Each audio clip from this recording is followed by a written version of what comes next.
Thank you.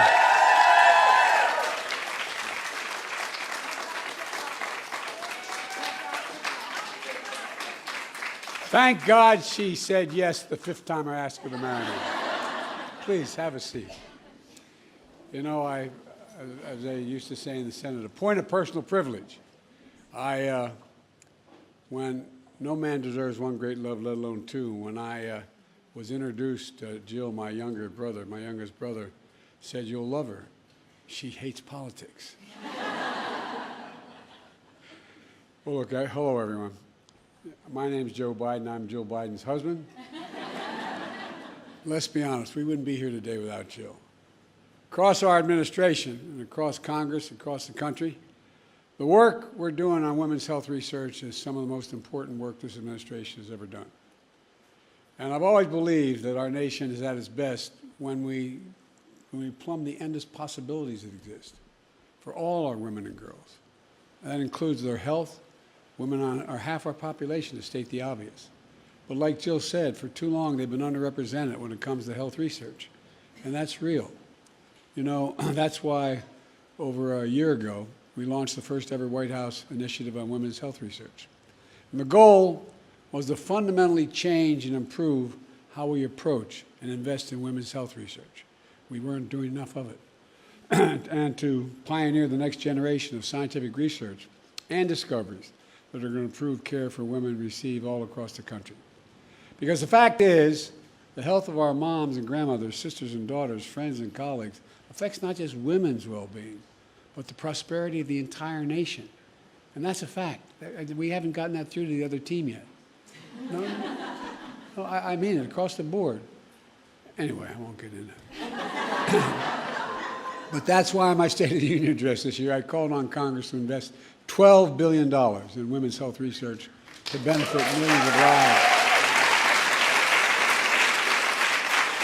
and families and communities all across America. Folks, but my administration wasn't going to wait for Congress to secure the funding.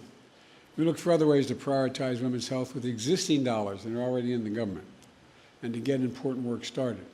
And I knew where to start. Rosa DeLauro. Rosa, stand up. I'm not joking. They say in Southern, y'all think I'm kidding. I'm not kidding. She's incredible. Every important thing I've ever tried to get done, no one paid attention to, you were there for me. I mean it sincerely. You're the best, Rosa. What you did on child tax credit, I mean, across the board. And folks, women's health is something that matters so very much. Along with members who are here today, she's going to keep this effort going when when Jill and I leave.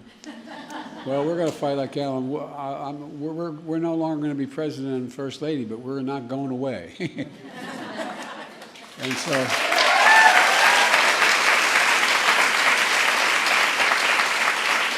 along with other members here like Diane and Lauren. Where's Diane? There you go.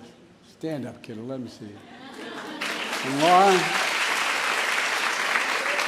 thank you.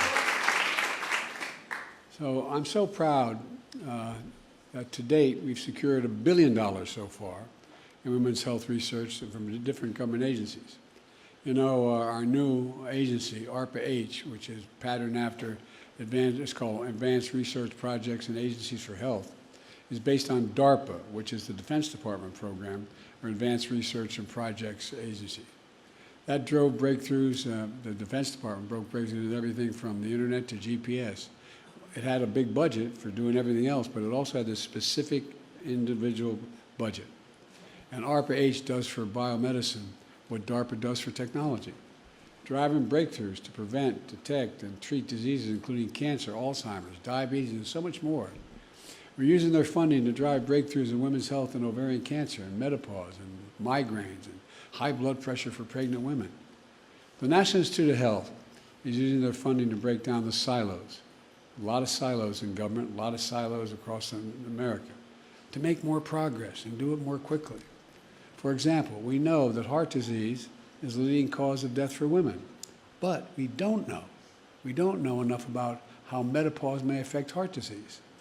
And that's going to change now. We're going to learn so much more. And the Department of Defense is dedicating funds to research women's health issues like arthritis, cancer, chronic fatigue that affect women in the military. But this research is going to benefit all women, all women. Our work doesn't stop here. Look, you know, in addition to launching the Women's Health Research Initiative earlier this year, I signed an executive order that directing the most comprehensive set of executive actions ever taken in the history of this country to improve women's health issues. And look,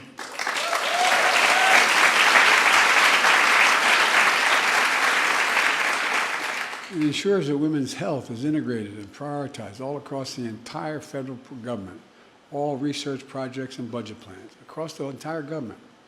It spurs new research and innovation, a wide range of women's health needs throughout their lives. And it does so much more, so much more. Folks, there's literally never been more comprehensive effort from the federal government to spur innovation in women's health research in our entire history. And thank you, by the way, kiddo. I mean, if I can digress for a moment, I have been the beneficiary of a lot of the research been done. I had 2 cranial aneurysms, 2 9-hour operations. Took the top of my head off twice, couldn't find a brain the first time. But all kidding aside, I mean, research is going on across the entire world. I visited every single solitary major health center in the world, 7 of them. And, you know, a lot, what happens even in not just women's research, but, you know, docs who are great, they walk by the mirror and they see a Pulitzer Prize, a Nobel Prize about to be won rather than sharing the data. But that's all changing. That's all changing. And this initiative lays the groundwork for discoveries and research for generations to come. Mark my words. And the benefits we gain tomorrow will happen because we made the decision to do something about them today, now. And all of you in this room are leading the way, and that's not hyperbole, you really are. It's a hell of a combination of people to make things change. Let me close with this. And my daughter Ashley is sitting here. She works for women. She runs Women's Health Center shelters in Philadelphia. And you know, this holiday season is time not for gratitude, but for reflection. Gratitude's important, but we got to reflect on what's going on. And let me say to you that it's been an honor in my life to serve as your president the last 4 years. But I'm forever grateful. I really am. But, folks, it's not a joke. We're blessed to live in America. We're blessed to live in America. I've been over 140 countries. I mean, but for the grace of God, it could have been born in a lot of other places. Literally the greatest country on earth. That's who we are. But we got to raise up even more than we are now. I often say America can be summed up in one word. I was on the Tibetan plateau with Xi Jinping, and he said, "Can you define America for me?" And this is all on the record. I said, "Yes, one word, possibilities." Think about it. We're the only nation in the world where people, they think there's arrogance in that. But we've never failed to get things done when we set our mind to it. It's all about possibilities. Anything's possible. That's what the Women's Health Research Initiative is all about. Possibilities. You know, and that's what this conference is all about. That's what you're all about. Researchers, innovators, investors, businesses, advocates, elected officials, public, private, and nonprofit leaders, unleashing the drive and discovery and the talent and imagination that you have in this room. A spirit of innovation inherent in who you guys are. I really mean it. Think about it. Turn and look at the people you're left and right of you know are engaged in this. It's all about the possibilities and belief we can do things, we can change things fundamentally. I think inherent in the American conscience, setting a bold vision and taking concrete steps to make our dreams reality. Holding on to one more thing that we can never lose, hope. Hope, hope, hope. Because what we need to raise the expectations of the American people up. We got to let them know we haven't forgotten. Whether it's in business or labor or whether it's politics, whatever, we haven't forgotten. You guys go out there, you take care of all these folks. Guess what? How many think that we just sort of forgotten? Why haven't we focused? Because of you and your fearless determination, you're making real progress. You're really making progress. There's still so much more to do, and we're going to take all of us to get it done. I know it's a battle, but I know I have a hell of an army here. You know, when I look around at all of you here today, and I mean this sincerely, I know it's a battle we're going to win. We're going to win this battle. You just have to remember who in the hell we are. We're the United States of America. And there's nothing we've ever set our mind to we've been unable to do when we've done it together. It's not beyond our capacity when we work together. And that's what you're all doing, working together. And so I want to close by thanking my wife for Jill. I tell you, like I said, when we got married, my brother said, "Don't worry, she doesn't like politics." Well, I tell you what, you stepped up, kid. You stepped up. And in case you wonder, when she speaks, I listen. Thank you all so very, very much. Let's get this done. Thank you.